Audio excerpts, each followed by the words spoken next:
Buenos días, amados hermanos, el Señor les bendiga. También un saludo muy especial para todos los amigos que en esta mañana nos están viendo en esta oportunidad, transmitiendo desde la Iglesia Evangélica Discípulos de Cristo en Bogotá, Colombia. Y quiero invitarle para que, aparte de este tiempo, aparte de este espacio, hoy es el día del Señor y vamos a estar juntos adorándole a Él. Seguramente hemos tenido ya un buen tiempo esta semana para nuestros quehaceres y qué bueno que hoy podamos entonces estar juntos reconociéndolo a Él, aquel que nos ha dado la vida, pero también si usted es creyente, también reconocer a aquel que nos ha dado salvación a través de su Hijo Jesucristo.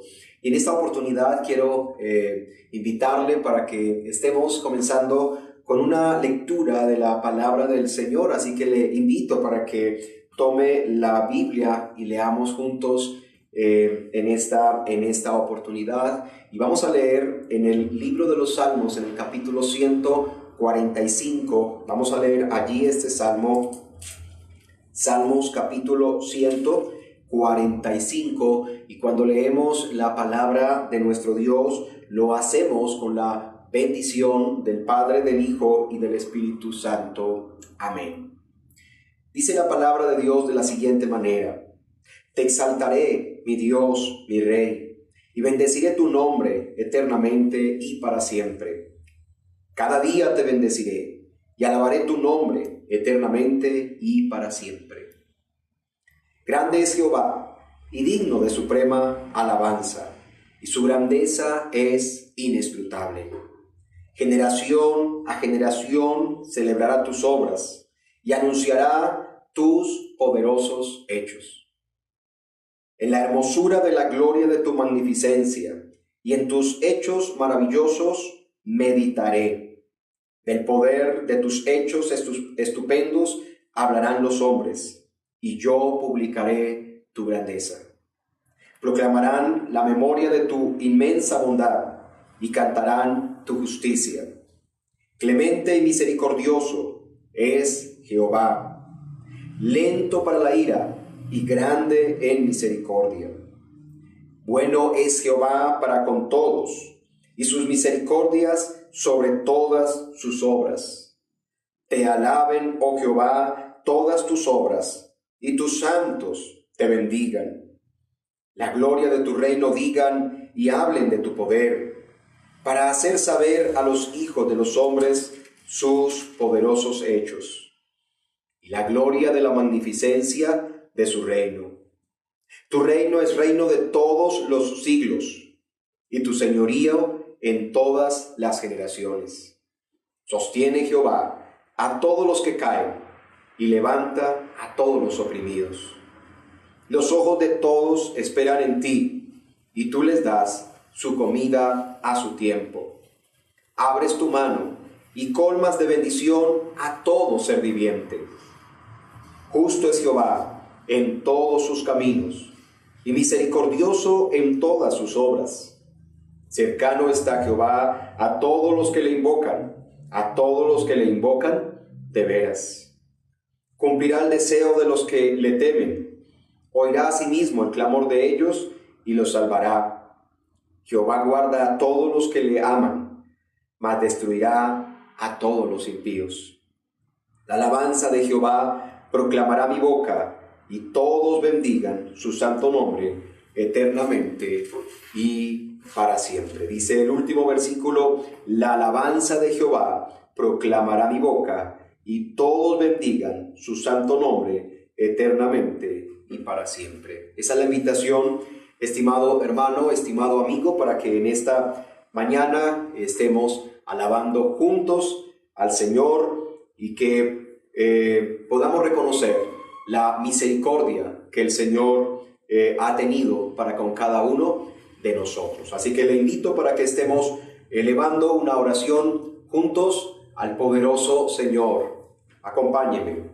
Padre bueno, Padre misericordioso, en esta mañana te doy gracias, y te doy gracias juntamente con todos aquellos que invocan tu nombre y que lo invocan de veras, Señor amado, dando gracias, Señor, por tus hechos poderosos, por tus hechos maravillosos, Señor del cielo.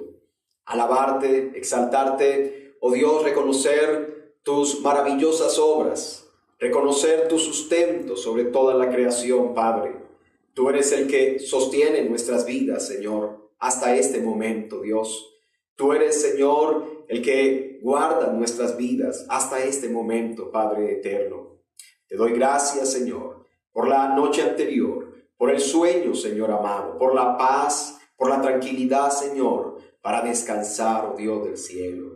Si miramos a nuestro alrededor, quizás, Dios del cielo, no hay noticias alentadoras, no hay noticias esperanzadoras, Señor. Todo está nublado, todo es muy difícil, Señor, y todo es muy incierto. Pero cuando miramos hacia ti, Padre Santo, cuando miramos hacia tus hechos maravillosos, cuando miramos hacia tus promesas, promesas ya cumplidas y otras por cumplir, Señor de Dios Todopoderoso, entonces podemos ver que esa parte sombría, que esa parte incierta queda atrás, pasa, Señor, y podemos entonces decir que hay esperanza en ti, oh Dios, que hay esperanza para todo aquel, Señor amado, que está confiando plenamente en ti, oh Dios del cielo. Oh Dios maravilloso, en esta mañana con todos mis hermanos y amigos queremos alabarte y celebrar este culto, Señor amado, allá desde nuestros hogares, Dios del cielo. Por eso pedimos, Señor amado, Padre Santo, tu bendición sobre cada vida, sobre cada hogar, sobre cada familia, Señor maravilloso, y sobre la palabra que en esta mañana va a ser compartida, Dios, a través del sermón, pero también la palabra que será compartida a través de los cánticos, oh Dios del cielo. Padre, que nuestras vidas sean edificadas para alabarte, para servirte, para darte honor a ti, Señor, por todas las bendiciones que tenemos en Cristo tu Hijo. Amén y amén. Bien, en esta oportunidad también quiero invitarles para que estemos entonando un cántico al Señor nuestro Dios, o unos cánticos también al Señor. Entendemos que también de esa manera alabamos a nuestro Dios, entonando cánticos. Así que en esta oportunidad doy paso a nuestro hermano Jason, quien hoy desde su casa nos va a estar dirigiendo unos cánticos. Esperamos que también usted pueda participar, llegamos a usted en su mismo idioma y de esta manera, entonces, prestando un poco de atención, vamos a poder aprender estos cánticos. Quien se los sepa, los va a poder también cantar con toda su familia. Cantemos juntos al Señor.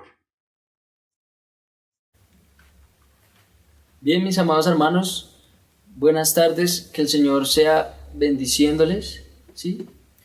Y que podamos juntos estar adorando a nuestro Señor por medio de cánticos, que exalten su nombre, ¿sí? Que recuerden la obra de Jesucristo y que nuestra seguridad y nuestra fortaleza está en el Señor. Amén. Porque tenemos una seguridad, y no es una seguridad como la que da el mundo.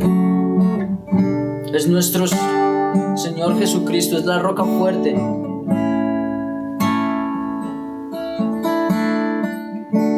Dulce refugio en la tormenta, es Jesucristo el Salvador.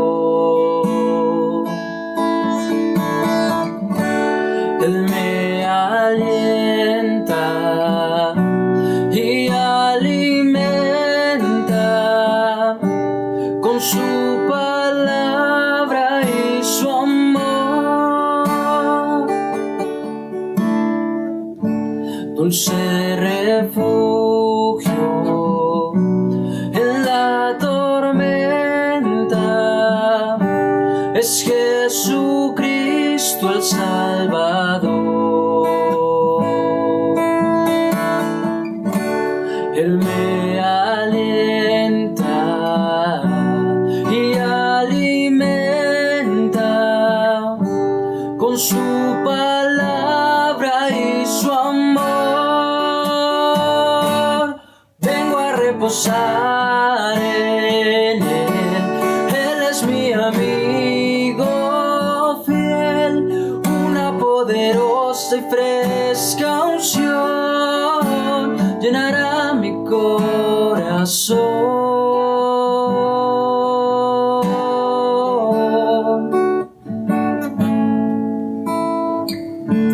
Dulce refugio en la tormenta, es Jesucristo el Salvador.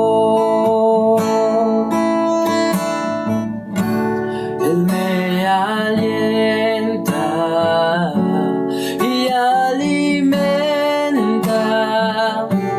con su palabra y su amor.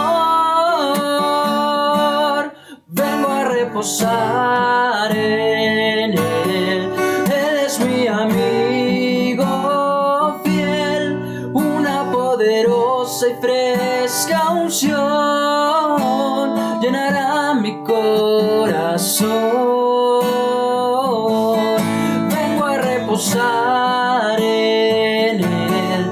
Él es mi amigo fiel, una poderosa y fresca unción llenará mi corazón. Vengo a reposar en Él. Él es mi amigo fiel, una poderosa y fresca unción llenará mi corazón.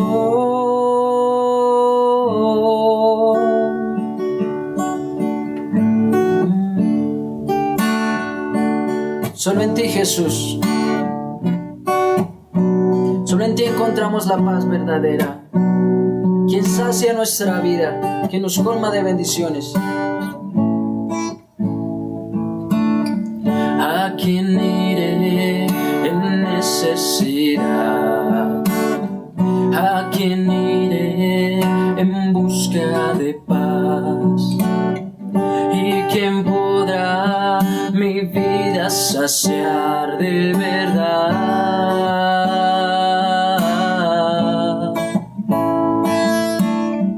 ¿Quién más tendrá de mi compasión y entenderá mi corazón? ¿Quién cambiará mi eternidad sino tú, Jesús, Cristo? ¿A dónde más podría ir?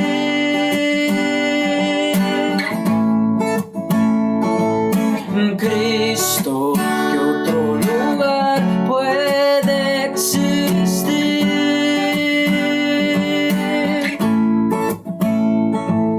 Solo tú tienes palabras de amor, camino al Padre y verdad eres tú, Cristo. ¿A dónde más podría ir?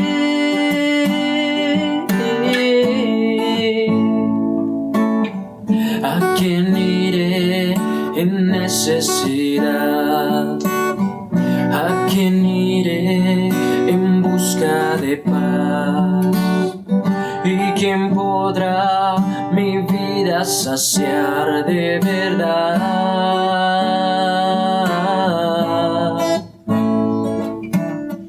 ¿Quién más tendrá de mi compasión y entenderá mi corazón?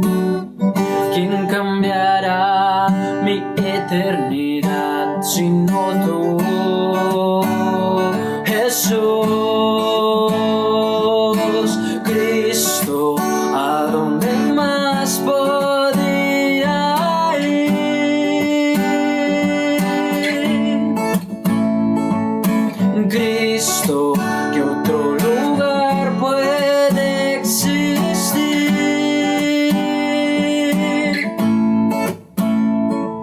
Solo tú tienes palabras de amor, camino al Padre y verdad eres tú, Cristo. ¿A dónde más podría ir?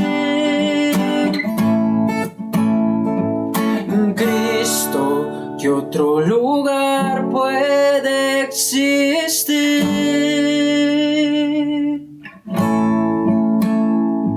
Solo tú tienes palabras de amor, camino al Padre y verdad eres tú, Cristo. ¿A dónde más podría ir? No hay otro lugar. Fuera de Cristo no hay otro lugar.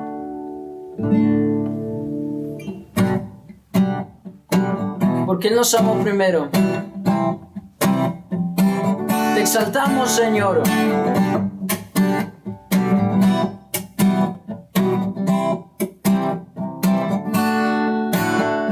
Aquel que nos amó, testigo fiel, exaltaré, y al que es principio y fin, al gran yo soy, adoraré.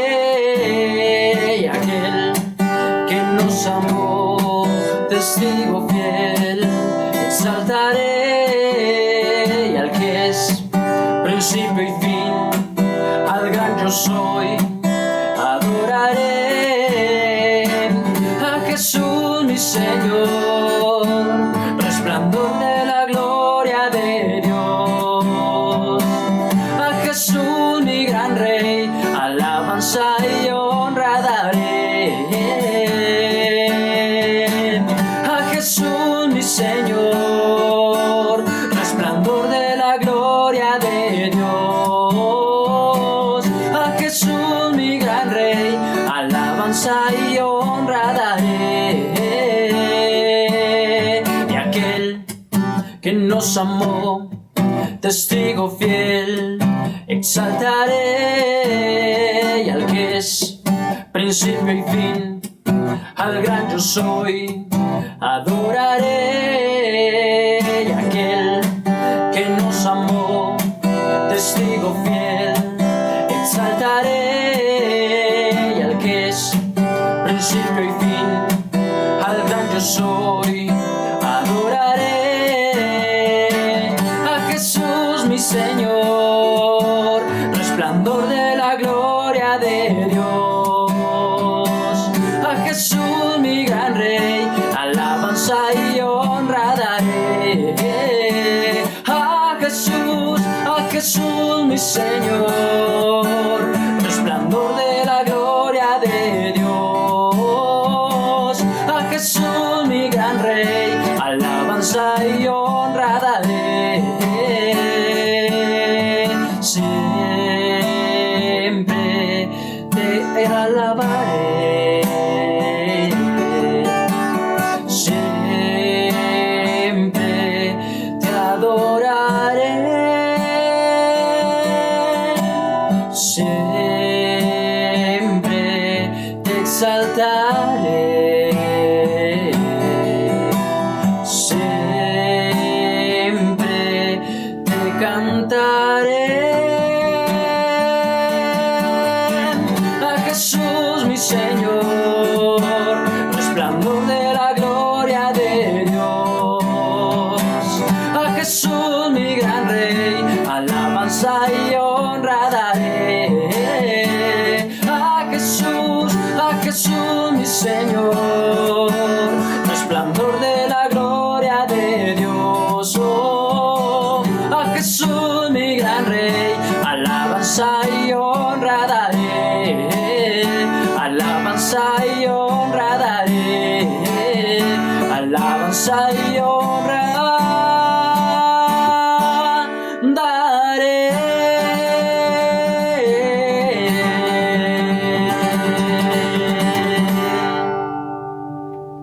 Alabamos y honramos a nuestro Dios, amén. Bien, mis hermanos, espero que este tiempo de adoración musical les haya sido de bendición, que hayan podido cantar en sus hogares, y por favor que continúen muy atentos y prestando atención a la exposición de la palabra. El Señor los bendiga. Amén. Muy bien, amados hermanos, espero que se hayan gozado a través de los cánticos al Señor, que hayan alabado, cantado, exaltado el nombre de Dios. Y también de esta manera nuestras vidas pueden ser edificadas, pueden crecer en el Señor y alabando y honrando el nombre de nuestro Dios. Ahora, enseguida, deseo invitarles para que me estén acompañando y vamos a estar estudiando juntos de la palabra de nuestro Dios. Le invito para que me acompañe y estemos juntos estudiando de la palabra del Señor. Le invito para que oremos juntos y luego entremos a meditar en la palabra de nuestro Dios. Padre nuestro que estás en los cielos, en esta mañana te adoramos, te bendecimos y te exaltamos, Señor, y te damos gracias, Señor, porque también tenemos la oportunidad de oír la palabra, Señor. Gracias, Señor, porque nos has dado la capacidad para oír, porque nos das la capacidad, Señor amado, de llegar hasta cada uno de los hermanos y amigos que del otro lado están también con nosotros en esta oportunidad. Oh Dios del cielo, anhelamos y deseamos lo más pronto poder estar juntos, Señor. Todo esto lo ponemos en tus manos, Dios del cielo. Pero entre tanto que eso sucede, oramos a ti, Padre eterno, para que seas, Señor, a través de estos medios, permitiendo, usando, Señor, para que nuestras vidas puedan ser edificadas en la palabra. Señor, tú conoces esta palabra que voy a estar compartiendo. Dios del cielo, te ruego, te pido, Señor, que me guíes, que me dirijas, Señor, que me uses para llegar, oh Dios del cielo, Padre, a cada uno, Dios de gloria, y que esa palabra sea de edificación, sea de provecho, sea de salvación, sea de bendición para cada uno de los que nos están viendo. Pedimos tu bendición, Señor, y en Cristo Jesús oramos. Amén y amén. Amados hermanos, en esta oportunidad para comenzar nuestra enseñanza de la palabra, quisiera comenzar con un relato que seguramente usted ya ha escuchado en otra oportunidad, un relato muy conocido. Y el relato es el de un joven que salió al campo a meditar sobre las tentaciones que él libraba todos los días. Mientras este joven meditaba y por allá hacia el mediodía, estando sentado sobre una piedra, él se puso a seguir el vuelo de una mosca. Se puso a seguir el vuelo de una mosca. De pronto la mosca bajó en picada hacia el suelo al divisar, al ver una telaraña que estaba entre la piedra y la tierra. En el momento de atravesar la telaraña, la mosca quedó atrapada. Comenzó a patalear, pero lejos de librarse, antes más, esta mosca, en sus desesperados esfuerzos, se fue enredando mucho más y mucho más. Y con este pequeño fragmento de esa historia, la mosca y la telaraña, con ese pequeño fragmento, yo quiero decirle que así como esa mosca se esforzaba para librarse, pero aún más se enredaba, así hay muchos hoy en día que están luchando en sus propios esfuerzos para salvarse, para librarse. Pero en lugar de lograr realmente salvarse, podemos decir que se están enredando más y más y que todos sus esfuerzos son inútiles. Que todos sus esfuerzos son inútiles. A propósito, en la mañana de hoy estaremos estudiando un pasaje de la Biblia y en ese pasaje de la Biblia vamos a encontrar que se nos habla acerca de la verdad del Evangelio, o dicho de otra manera, del verdadero Evangelio. El verdadero Evangelio, aquel mensaje que realmente nos muestra cuál es la manera en que el hombre puede ser salvo. Aquel mensaje que realmente nos muestra quién es el que nos puede salvar. Y en este pasaje de hoy vamos a encontrar una especie de batalla, una batalla entre el evangelio de la gracia o el evangelio de aquellos que no están luchando en sus propios esfuerzos, sino que dependen de la misericordia, de la gracia de Dios. Es el evangelio de la gracia versus el evangelio de las obras. A propósito, podríamos preguntarnos antes de comenzar, ¿quién ganará? ¿El evangelio de la gracia que Pablo predica o el evangelio de las obras? Quiero invitarle que me acompañe y que vayamos juntos a la carta a los Gálatas, y en esta oportunidad vamos a ubicarnos en el capítulo 2, en el verso 3 al verso 5. Capítulo 2 de la carta a los Gálatas, versos 3 al verso 5. Quiero invitarle entonces que por favor tome su Biblia y que estudiemos juntos esta porción de la palabra.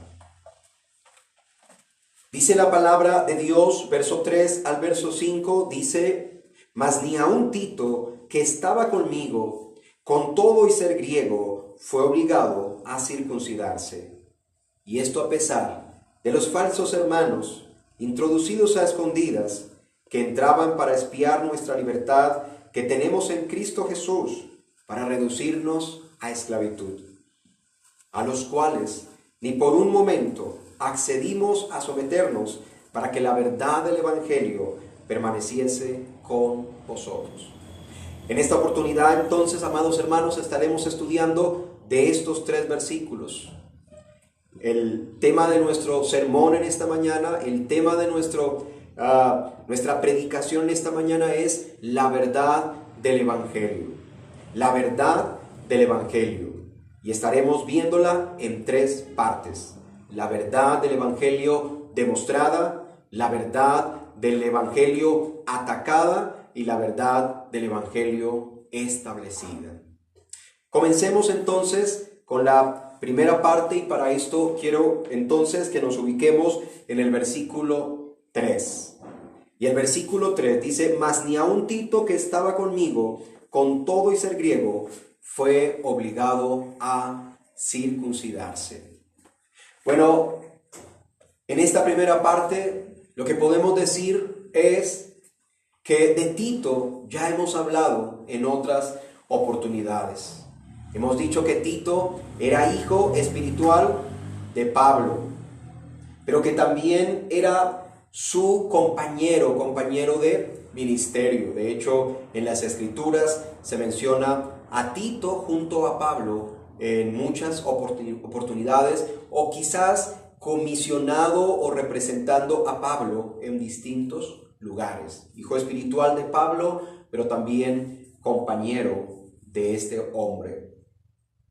Encontramos que Tito era un hombre de origen gentil que no había sido circuncidado.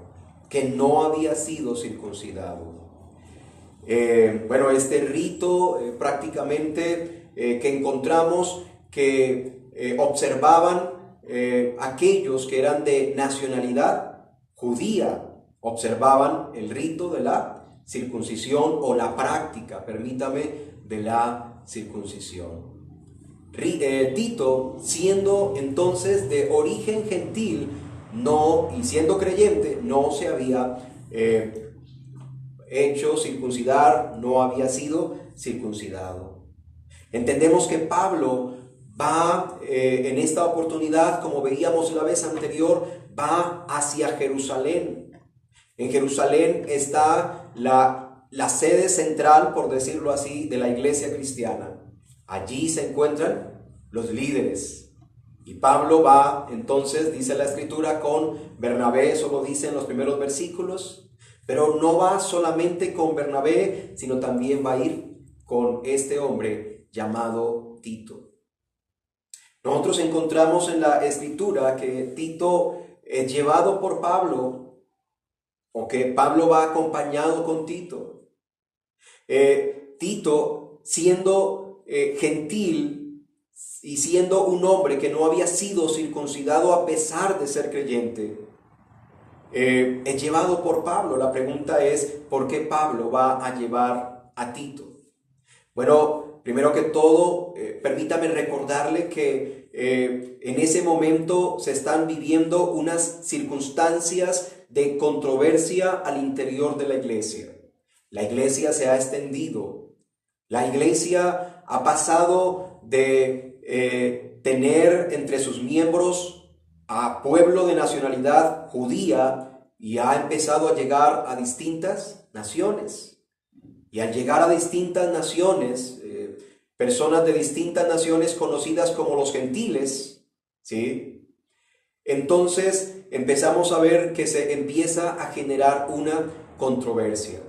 Porque hay personas al interior de la iglesia que entienden que todos aquellos que crean en Cristo deben también acogerse a las leyes judías y en este caso pues practicarse la circuncisión como una obra de la ley. Sin embargo, Pablo va a llegar a Jerusalén, es enviado, es comisionado por la iglesia con el fin de que allí se trate el asunto, si es verdad que los creyentes gentiles deben acogerse a las leyes judías para ser realmente aceptados delante de Dios. Pero reitero, Pablo no va solo a aquella reunión, Pablo va con Tito. ¿Por qué llevó a Tito? Es la gran pregunta.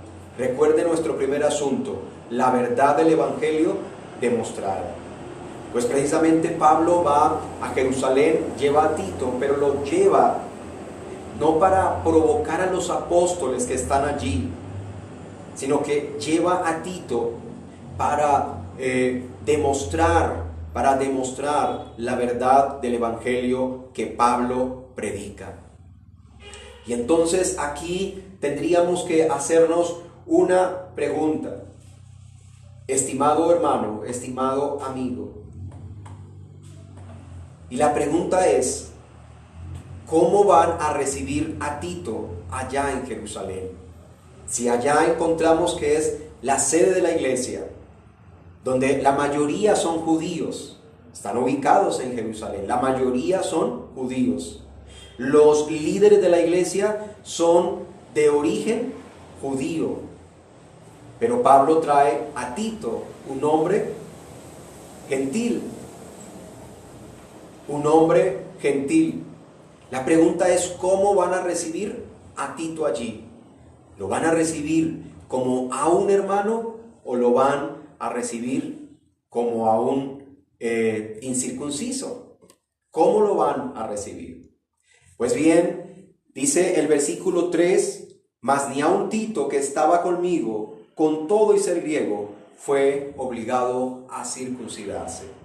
Lo que encontramos, estimados hermanos, como dice allí la Escritura, es que llevado allí Tito, presentado ante la iglesia, ante los líderes de la iglesia, y Tito siendo gentil, sin embargo, dice la palabra que no se le puso la exigencia de que para pertenecer al pueblo de Dios debía ser circuncidado.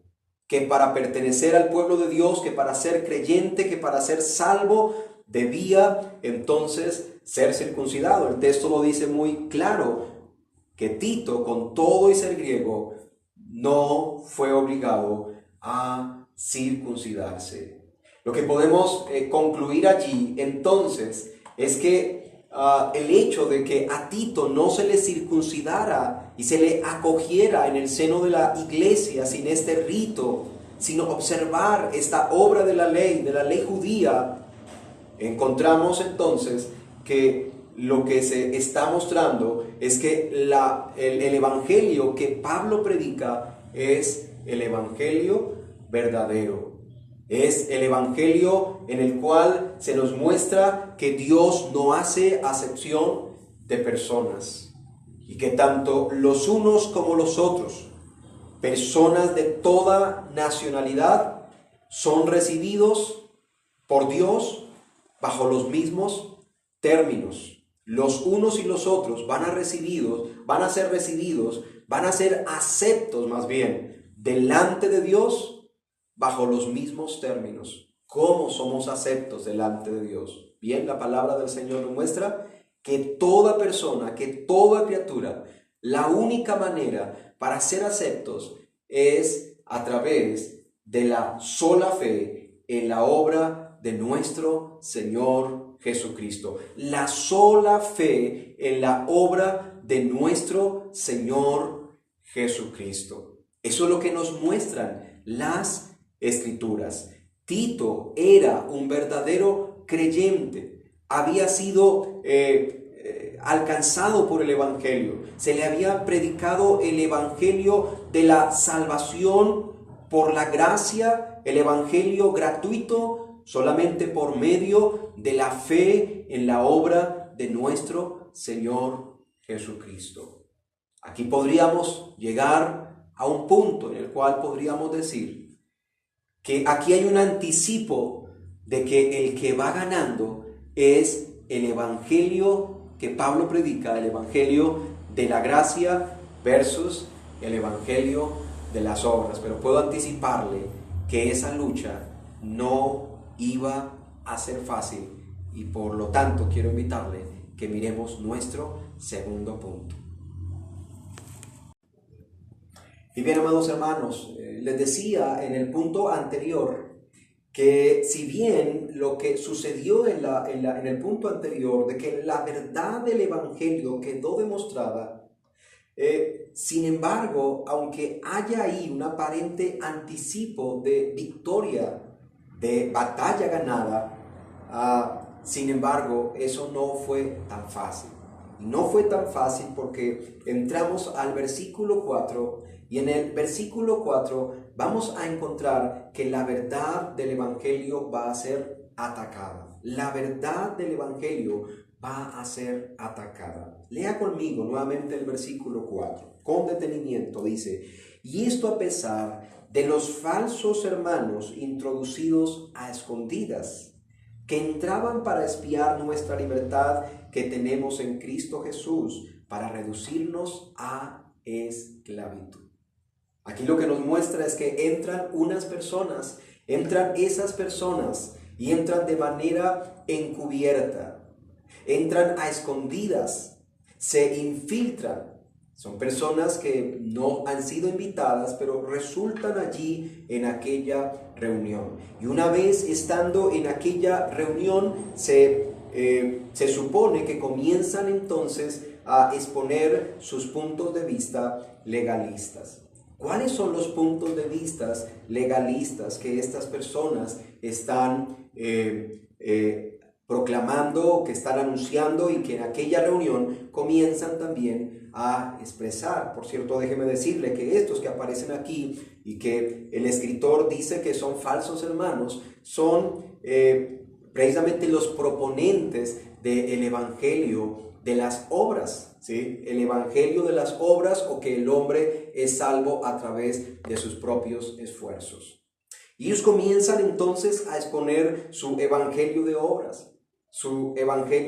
¿Cuál es el evangelio de obras? El evangelio de obras que ellos comienzan a manifestar es el evangelio precisamente, o la enseñanza de que el hombre, si no es circuncidado, si no se somete al rito, a la ceremonia de la circuncisión, si no guarda las obras de la ley, entonces no puede ser salvo.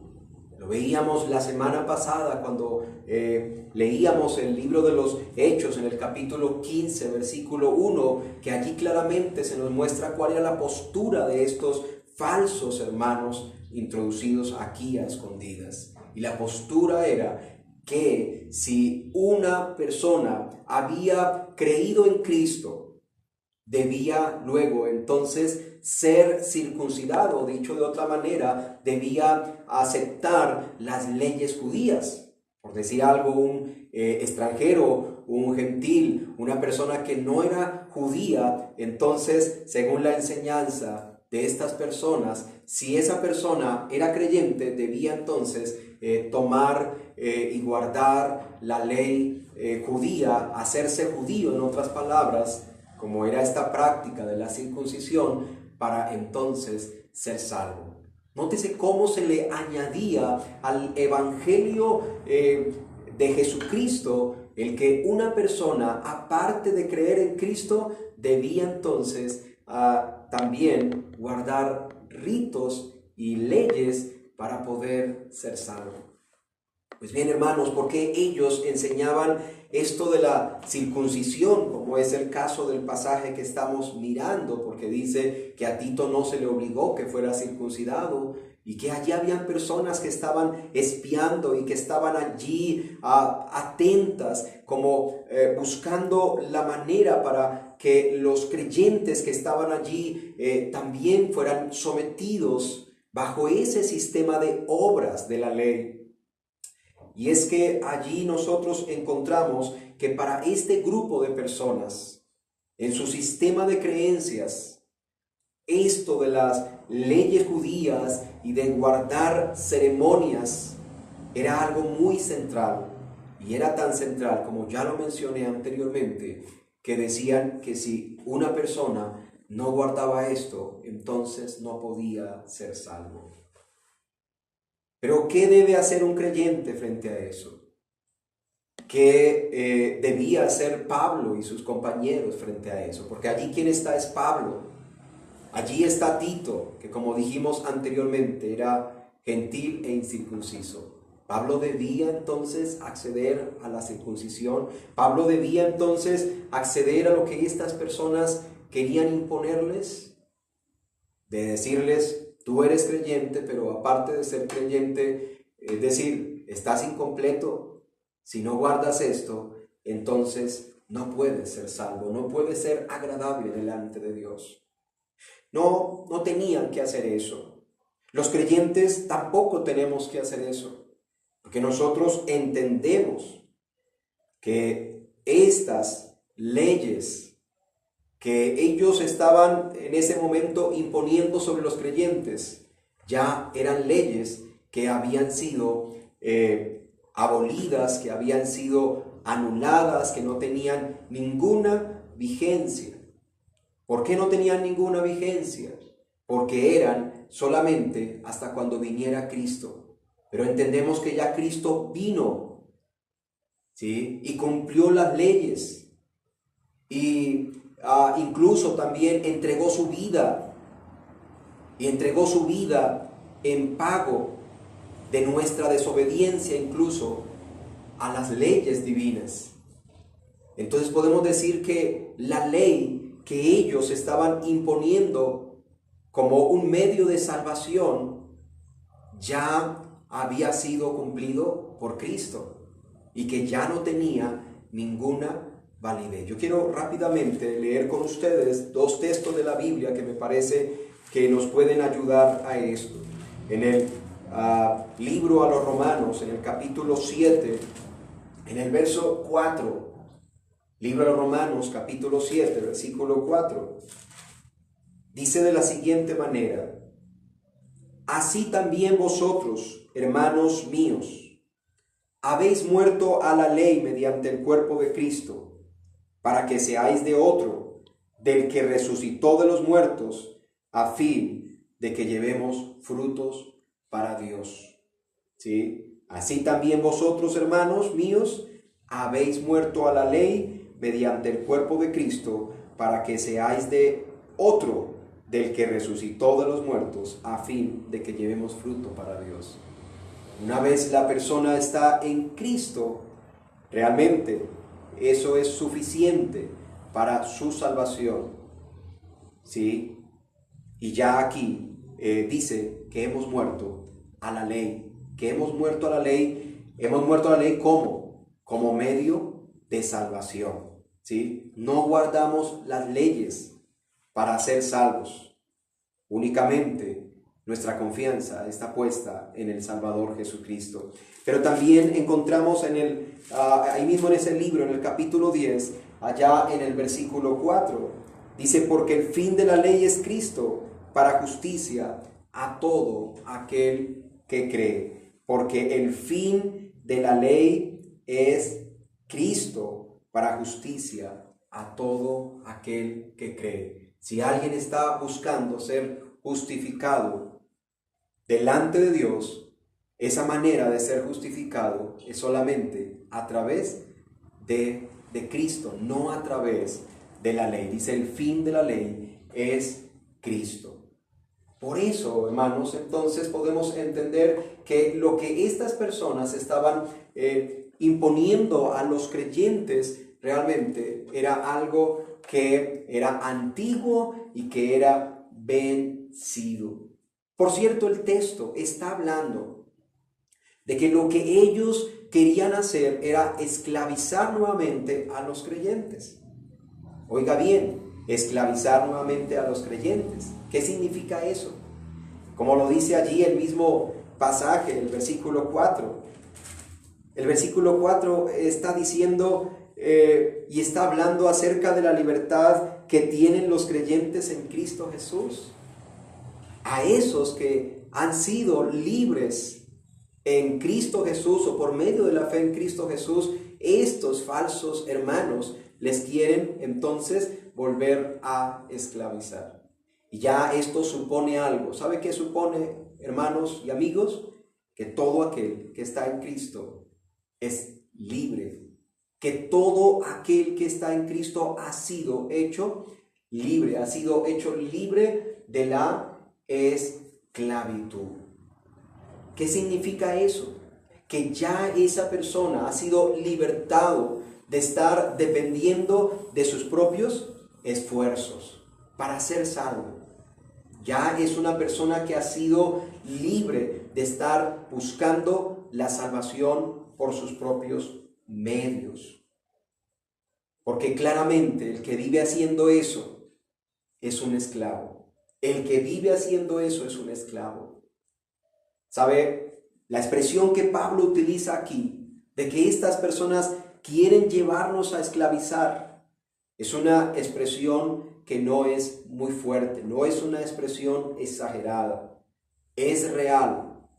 Amados hermanos, esa expresión es una expresión real, porque las demandas de la ley constituyeron un yugo insoportable.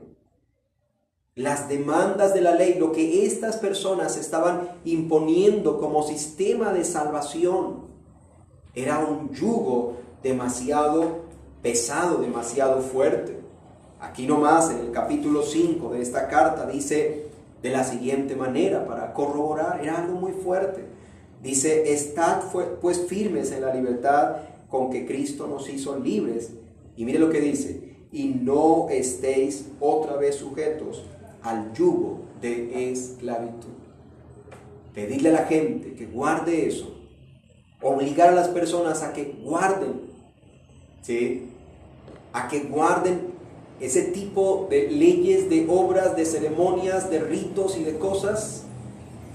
Imponerles eso era toda una esclavitud, esclavitud de la cual todos los que están en Cristo han sido hechos libres. Han sido hechos libres. Lamentablemente tenemos que decir que así hay muchas personas que hoy en día están haciendo una cantidad de cosas y luchando hasta su sangre por cumplir esas demandas, porque creen que haciendo eso van a poder ganar el favor de Dios. Pero déjeme decirle que eso no es otra cosa que uno estar esclavo. Si tú eres una persona que estás buscando ser agradable a Dios por tus propios esfuerzos, por tus propios medios, y es que hay personas que no acogen lo que dice el verdadero evangelio. El verdadero evangelio dice que la única manera para ser salvos es solamente por la fe en Cristo, pero esas personas no quieren descansar en eso, no quieren esperar en eso, no quieren recibir la salvación que Dios da, sino que ellos quieren trabajar, ellos quieren esforzarse y quieren ganar su propia salvación, cosa que es inútil y es completamente imposible. Pero déjeme decirle, amado hermano, que esa es la salvación que ha sido ganada para nosotros en Cristo. Que esa es la libertad y la salvación de la cual usted y yo estamos gozando hoy. Que los creyentes hemos sido libres de la ley, ¿sí? Y de estas cosas. Hemos sido libres de todo esto como medio de salvación. En Cristo hemos sido libres de estar guardando leyes, de estar guardando ritos que, como vimos anteriormente, si ya no tienen ninguna validez, no es otra cosa que algo que nos están imponiendo, pero que no tiene ningún valor. Sin embargo, todo aquel que está en Cristo ha sido hecho libre de ese tipo de cosas. Por eso los creyentes hoy en día no observan fiestas. Por eso los creyentes hoy no practican ceremonias. Nosotros practicamos el bautismo, practicamos la Santa Cena, ¿sí? Pero no lo hacemos como medio de salvación, porque claramente la Biblia nos dice que ni la circuncisión, que ni el bautismo, que ni la Santa Cena, nada de esto son medios de salvación. Y esa es la libertad que nosotros tenemos en Cristo Jesús. Porque nosotros entendemos que ya no hacemos o no tenemos que hacer ese tipo de cosas para ser aceptados delante de Dios. Porque en Cristo, todo aquel que está en Cristo ya está completamente aceptado delante del Señor. Y eso es lo que dice la Escritura. No importa de dónde seas, si estás en Cristo, ya eres acepto delante de Dios. Termino este punto leyendo el capítulo 3, verso 28 de la carta a los Gálatas. Dice: ya no hay judío ni griego, no hay esclavo ni libre, no hay varón ni mujer, porque todos vosotros sois uno en Cristo Jesús. Eso que se estaba demandando allí era un rito, era una práctica muerta y sin ningún valor. Eso que le dijeran a Pablo: tienes que circuncidar a Tito, ¿sí? Porque si no se circuncida, no es salvo. Eso era muerto, porque la Biblia aquí lo dice, que ya no hay judío ni griego y que todos somos salvos y todos somos aceptos delante de Dios únicamente por medio de la fe en la obra de nuestro Señor Jesucristo. Y bien, amados hermanos, entonces continuamos y vamos hacia nuestro tercer punto de nuestro asunto en esta mañana.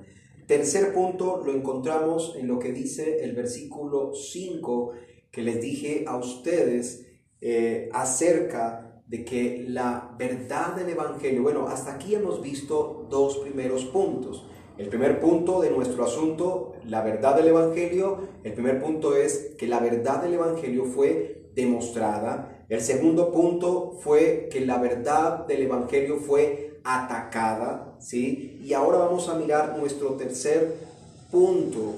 Y el tercer punto lo vamos a extraer de lo que dice el versículo 5 del capítulo 2 de Gálatas que estamos leyendo. Dice: a los cuales ni por un momento accedimos a someternos para que la verdad del Evangelio permaneciese con vosotros.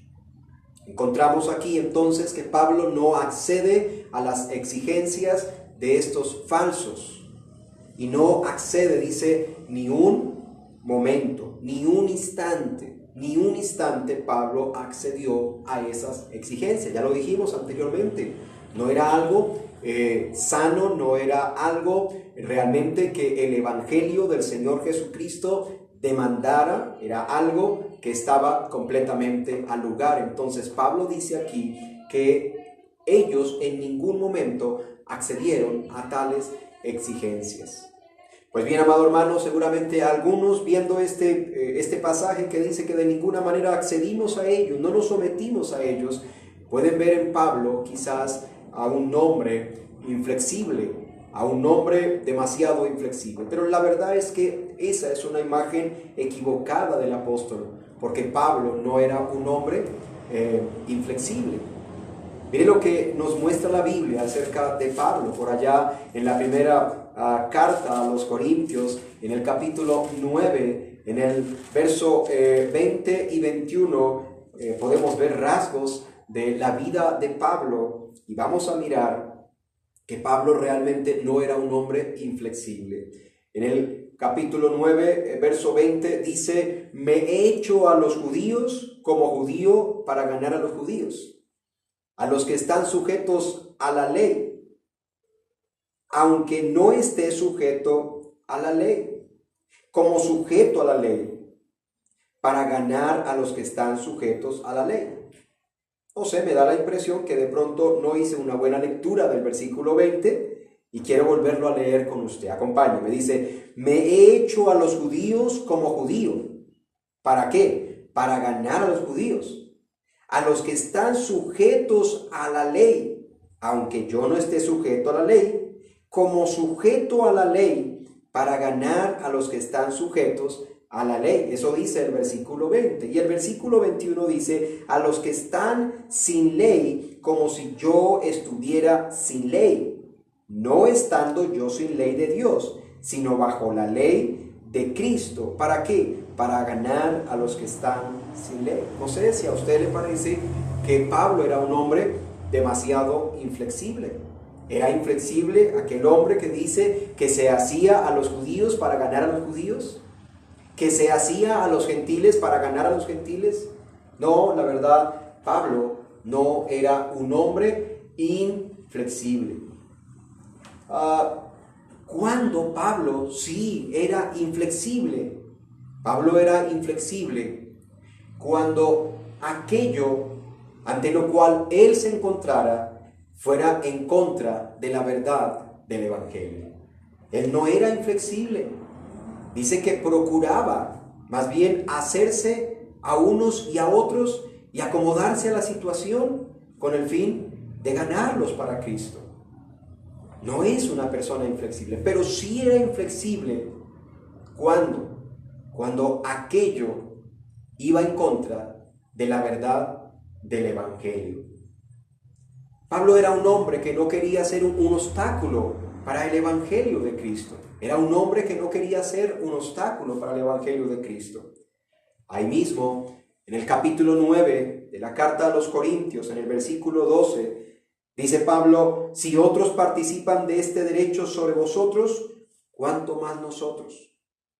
Pero no hemos usado de este derecho, sino que lo soportamos todo por no poner ningún obstáculo al Evangelio de Cristo. Pablo está hablando allí en este versículo de un derecho, ¿sí?, que tienen los siervos de Dios, pero él dice: yo me he negado a ese derecho.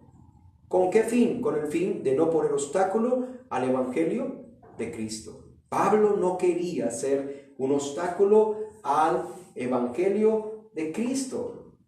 Hermano, tenemos que decir que si bien aquí el asunto en Gálatas es el asunto de que a Pablo se le está exigiendo que debe circuncidar a Tito, puede que los líderes de la iglesia no se lo hayan exigido, porque los líderes de la iglesia estaban de acuerdo con Pablo y su mensaje, pues era el mismo mensaje que ellos predicaban.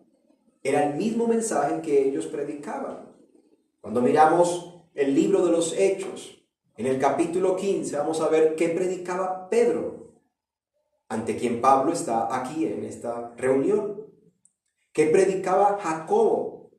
Ellos predicaban el evangelio de la sola fe en Jesucristo para salvación. Entonces, encontramos que el asunto aquí es: a Pablo no le están exigiendo la circuncisión los líderes de la iglesia, pero los que sí le están exigiendo que circuncide a Tito son estos judaizantes o esos falsos creyentes. que se han introducido allí encubiertamente. Y alguien podría decir, ¿por qué no lo circuncidó y pare de contar? Bueno, por lo mismo que estamos diciendo.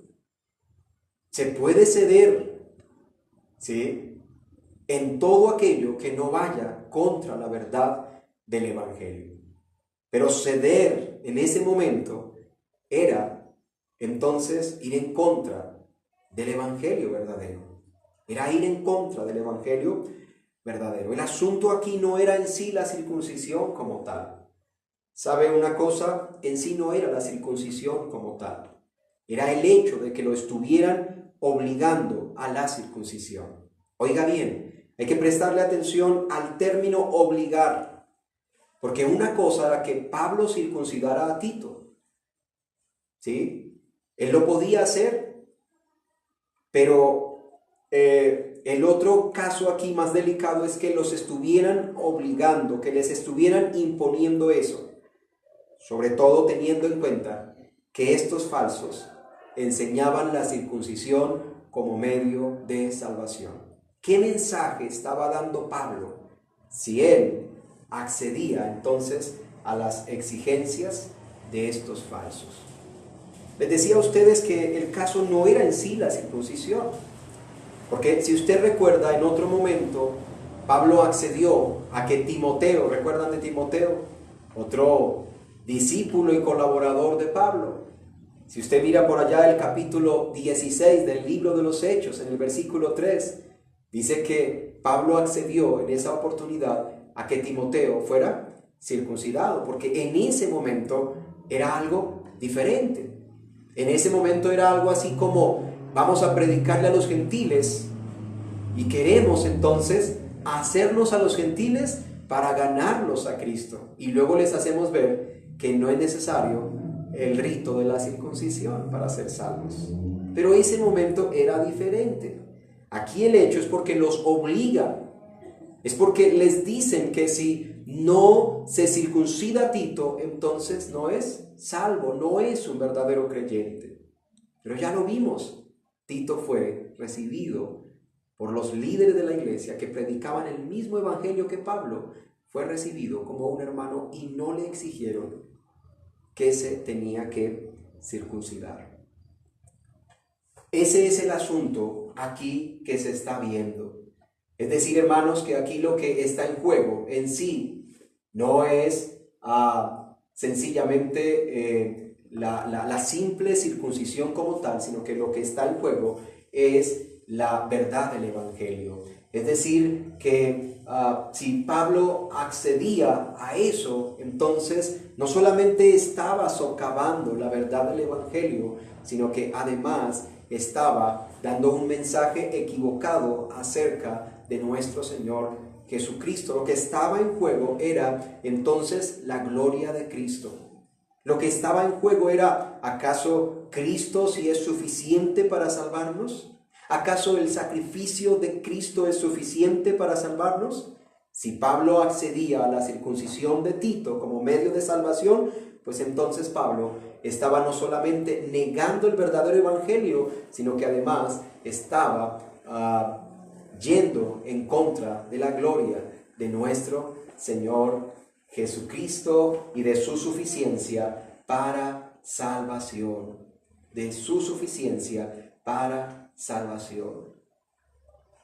Nosotros encontramos entonces aquí, para ir avanzando y para irnos preparando ya para cerrar, que lo que el texto nos dice es que, bueno, ellos no se sometieron.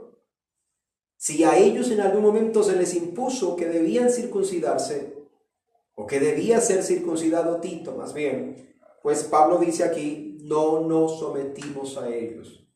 Y dice algo acá, dice para que la verdad del Evangelio, ¿cierto?, permaneciese con vosotros. Y aquí está nuestro tercer asunto. Pablo entonces no accedió ante esas exigencias, ¿sí? No accedió ante esas exigencias. Y de esta manera entonces podemos decir que la verdad del Evangelio quedó establecida para los hermanos en Gálatas, o allá de Gálatas en Galacia más bien. De esta manera, ellos, habiendo estado firmes a la verdad del Evangelio y no habiendo accedido a las exigencias de los falsos, se puede decir entonces que la verdad del Evangelio queda establecida para los hermanos allí de Galacia. Pero yo espero que no solamente haya quedado establecida para los hermanos en Galacia, sino que también, hermano, esa verdad esté establecida, esa verdad de que somos salvos solamente por la gracia de Dios, por medio de la fe en Jesucristo, que esa verdad esté establecida en usted que me está viendo. Sí, que usted entonces pueda entender que no necesitamos de ritos y de nuestros esfuerzos para salvarnos. Y bien, amados hermanos y amigos, llegamos a la conclusión del mensaje en el día de hoy. Como conclusión, poder hablar acerca de lo que hemos visto. Hemos visto la verdad del Evangelio demostrada en que Tito era un verdadero creyente sin necesidad de someterse al rito de la circuncisión o a las obras de la ley. Hemos visto que la verdad del Evangelio aquí fue atacada y que Pablo tuvo que dar la batalla. También hemos visto, por último, que la lucha fue ganada. Ganó el Evangelio de la gracia. Tito no fue obligado a circuncidarse para ser acepto delante de Dios, pues ya lo era por medio de la fe en Cristo. Quiero traer también algunas aplicaciones. Y como aplicación número 1, decir, amados hermanos, o a los hermanos en este caso, Dios no hace acepción de personas. No somos salvos porque pertenezcamos a esta o aquella nación. No somos salvos porque pertenezcamos a esta o aquella familia. No somos salvos por pertenecer a esta o aquella cultura. Somos salvos por la gracia de Dios, por medio de la fe en Cristo. Que esto sea lo que usted y yo enfatizamos cuando hablamos de nuestra salvación. No como los judaizantes, que querían que todos los creyentes se hicieran judíos. Pero esto no es lo que enfatiza el verdadero evangelio. Lo que enfatiza el verdadero evangelio es la salvación que Cristo trae, independiente de nuestra nacionalidad, de nuestra cultura, de nuestra familia, educación, etc. En segundo lugar, quiero, hermanos, decir lo siguiente. Cualquier requerimiento que nos haga descansar en nuestra obra, en lugar de la obra de Cristo, cualquier exigencia que nos haga descansar en nuestra obra, en lugar de la obra de Cristo, eso es un atentado contra el verdadero evangelio. Y si usted se viere frente a esa situación, no dude en no someterse ni siquiera un instante. Puede que a veces hagamos cosas presionados por el tiempo, por el lugar o por las personas, pero luego podemos quizás soltarnos de eso. Pero cosa distinta es que aceptemos todo aquello que vaya contra la verdad del evangelio. Cosa muy diferente es cuando aceptamos cosas que van contra la verdad del evangelio. Una última aplicación. Hermano, usted ha sido liberado de la esclavitud. Y ahora debemos no solo darle un buen uso a la libertad, la cual tampoco es una licencia para pecar, sino que además debemos salvaguardar esa libertad que hemos recibido de Dios. Y esto se hace al estar firmes contra todos los que puedan decirle que la fe sola en Cristo no es suficiente para salvarlo. Por último, a los amigos que en esta oportunidad nos están viendo. Querido amigo, quizá continúes esclavo, aún trabajando sin reposo para ser acepto delante de Dios. Pero mira lo que hoy hemos compartido. No hay acepción de personas. Hay una sola manera de ser aceptos delante de Dios. Hay un solo mensaje de salvación verdadero, y es solamente aquel que te presenta la salvación lograda por Cristo, la cual llega a ser tuya solamente por medio de la fe en Cristo. Así que, amados hermanos, espero que el mensaje de esta mañana sea de bendición para usted. Nos vemos en una nueva transmisión el día miércoles. Que el Señor les bendiga, y quiero invitarles para que cerremos con una oración al Señor. De paso, quiero felicitar a todos aquellos que han estado celebrando en el transcurso de esta semana su cumpleaños. De verdad nos gozamos y agradecemos al Señor por ese año de vida que les concede, y sea el Señor aumentando sus fuerzas. Vamos a orar, y de esta manera cerramos nuestra transmisión y quedamos despedidos, deseándoles un resto de día del Señor en bendición, en paz y llenos de la gracia del Altísimo. Soberano Dios y Padre bueno, en esta mañana, en esta oportunidad, te damos muchas gracias, Señor, porque hemos podido estudiar tu palabra, Dios. Gracias por esa palabra, Señor. Te pido que tú seas quien la selles en cada corazón, en cada vida, Señor, en lo más profundo, en lo más íntimo de cada vida, Señor, porque a través de esta palabra podemos ver cómo es la manera para ser aceptos delante de ti, Señor del cielo. Oh Padre Santo, poder en esta mañana alabarte y gozarnos por esa salvación, por esa libertad que tienen los creyentes en Cristo Jesús. Y pedirte, Señor, que hagamos un buen uso de esa libertad, Señor del cielo. Oh Padre, también orar en esta mañana por las personas que no te conocen, que no tienen una relación contigo, que no han confiado en Jesucristo para el perdón de sus pecados. Pedirte, Señor amado, por cada uno de ellos. Quieras tú, amado Dios, usar esta palabra para llevarla a sus vidas, a sus corazones, y para traer, Señor, para ellos ese descanso, para traer para ellos esa paz, esa libertad, Señor, que entendemos solamente se halla al estar confiados plenamente y únicamente en nuestro Salvador Jesucristo. Quedamos en tus manos, damos gracias por la mañana de hoy, Señor. Gracias por los hermanos, gracias por aquellos que han celebrado un año más de vida, gracias por la salud, por el vigor que les da, Señor, por las fuerzas nuevas, amado Dios, que tú seas dándoles para que ellos puedan entonces continuar todos los días de su vida alabando, exaltando y glorificando el nombre de nuestro Rey. Gracias te damos en Cristo tu Hijo. Amén y amén.